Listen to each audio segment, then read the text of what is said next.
Законно. Keyingi söz Mamasadıkov Замирбек Дүйшалгиевичке берилет. Рахмат, Тораға.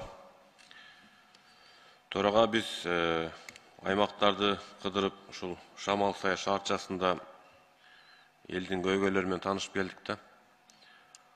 Анан Шамал-Сая шаарчасы 2 район, Аксы району менен Нокен району, Ташкөмүр шаарчасы менен чектешет. Ушул Шамал-Сай шаарчасындагы Борбордук стадиону боюнча şu sportçular, жаштар суранды да. Stadion'dun bugünkü күндө абал начар, жараксыз абалда да Алмаз Акмжанович. Шамал-Сая шаарчасы бүгүнкү күндө 50 000 жашоочулар тейлейт. Ушул Борбордук стадионду калыбына келтириш керек. Siz өкмөткө тапшырма берсеңиз, ушул 2023 жылдын титулдук тизмесине киргизсе. Рахмат.